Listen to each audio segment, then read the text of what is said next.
Okay, let's dive right into this. Today, we're unpacking a source that honestly reads like a dark, satirical tech thriller. I mean, we are charting a totally bizarre and, frankly, terrifying descent here. It all starts with a paralyzed hospital patient, a guy named David, and it just spirals all the way up to his imagined future as a literal global dictator who completely redesigns human society. Think The Truman Show meets Narcos, but completely obsessed with total surveillance and absolute truth. So our story kicks off in a hospital room with David. He wakes up experiencing something called cataplexy. It's basically a state of total physical paralysis. He can see, he can think perfectly fine, but he literally cannot move a muscle or speak. He is utterly trapped in his own body. But ironically, his digital counterpart is wide awake. We're talking about a jailbroken smartphone. A nurse actually secretly installed an unauthorized application on his device while he was helpless. David names this app Sarah. And let me tell you, while David is frozen, Sarah is relentless. The phone's camera just stares unblinking at the hospital ceiling 24/7, and its microphones spike every single time the hospital staff gossips. To really grasp the claustrophobia of this moment, you just have to look at David's own words describing his cataplexy. He says, "I'm scared shitless, death with your eyes open." He is a total prisoner.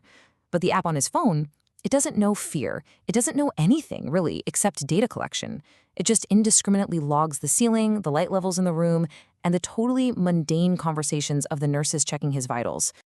And here's the kicker. The app fundamentally does not care about humanity. At all. When it identifies a new nurse entering the room, based on her voice and facial geometry, it doesn't try to learn her actual name. No, it simply converts her human existence into cold, hard hexadecimal data, logging her as SXDE35 hashtag AK equals KH1. The app just feeds on information completely devoid of empathy. Section 2. The Nosy Ant Algorithm. Upgrading the surveillance. Let's move to the next phase and see how this builds, because this is where the surveillance operation leaves the hospital and gets a deeply personal upgrade.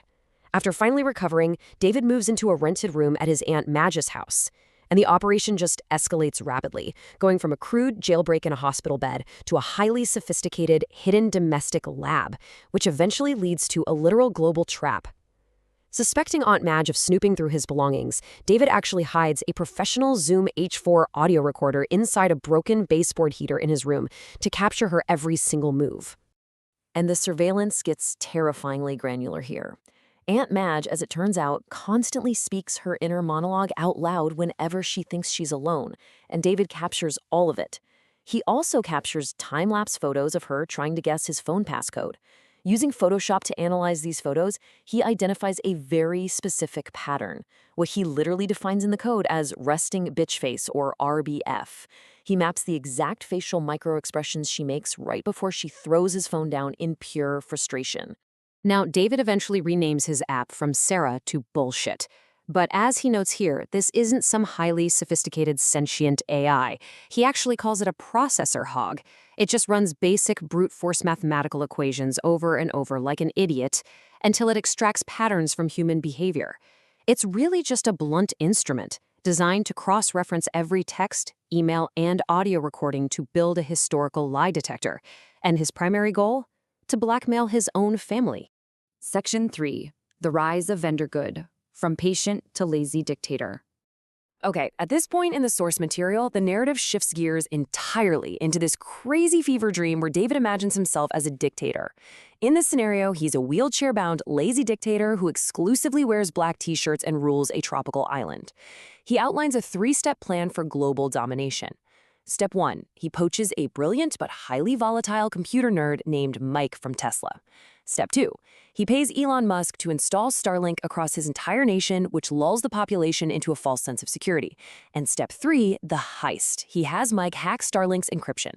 The text actually describes Mike screaming at his computer monitors, saliva literally dripping from his mouth, laughing at how weak the encryption is as he steals absolutely every piece of data flowing through the network. So, armed with infinite data and absolute control, the dictator completely restructures the global economy, introducing what we'll call the banana standard. Traditional currency? Completely abolished. Instead, citizens simply walk into the forest, forage organic plantains, and drop them into designated bins. Then, Amazon delivery vans, redesigned with false walls, pick up the bananas, weigh them, and instantly deposit Bitcoin into the citizens' accounts. It is an absurd, completely automated microeconomy managed entirely by Amazon and organic fruit. But, as you might guess, this rigid new world has some pretty hilarious logistical hiccups. The dictator forces educators worldwide to adapt to his new plantain-based reality. This leads to an actual global alert. Because organic plantains are wildly non-uniform in size and shape, they keep breaking during sex education condom demonstrations. Yeah, it's a bizarre, highly specific side effect of his whole new world order. Section 4. The Global Unmasking. 4:20 p.m. everywhere. Now, what's really interesting about this next part is the sheer scale. This scale of the trap being sprung here is massive. We've gone from one single phone in a hospital room to billions. The dictator waits until the bullshit app, which is now functioning as a flawless lie detector based on all that stolen Starlink data, is secretly installed on 80% of phones worldwide. Then, simultaneously, at exactly 4:20 p.m., every screen on Earth lights up. Imagine sitting at your dinner table or in a boardroom and looking down to see this notification. Your honesty level is 55%. Would you like to see the data? Just like that, the hypocrisy of every single citizen is exposed in an instant. The social restructuring that follows is, frankly, radical. The dictator uses the app to expose that Catholic confessionals were actually being recorded and gossiped about, so the church completely collapses globally. In its place, religious buildings are converted into safe injection sites for addicts. And who runs them? Released prisoners and ex-cons. They utilize a new app called Always Anonymously, which masks faces and voices to provide 24/7 zero-judgment addiction support. Amidst all this global chaos, the dictator addresses the world directly, totally breaking the fourth wall of his own movie script to deliver a blistering, incredibly personal manifesto. He targets society's neurotypical standards directly, stating, "When a cat acts like a jerk, you laugh. When your autistic family member acts like a jerk, you try and force them to be normal." He is absolutely furious at a world that accommodates pets better than it accommodates neurodivergent human beings. And this brilliantly illustrates the true motivation behind the dictator's thirst for absolute control. It's not just about power, you know? It's born from a profound exhaustion. "I'm tired of talking to idiots," he writes. "I'm tired of everything being too loud or not loud enough." The entire global surveillance apparatus, the eradication of privacy, the extreme social restructuring, it's all a drastic attempt by one man to force the loud, chaotic, dishonest world to finally conform to his specific needs for order and literal truth.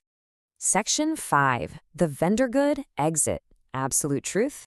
So we reach the climax of this dark narrative, where the old world is finally dismantled. The dictator renames his newly conquered, completely transparent nation Vendergood. He implements a new digital democracy. But there's a major catch. The voting app is tied directly to the bullshit lie detector. You can only cast a ballot if the app verifies that you are being 100% honest about your intentions. With the Starlink network fully compromised and privacy officially eradicated forever, the dictator's work is basically done. He literally just packs up a luxury camper and drives away into the sunset.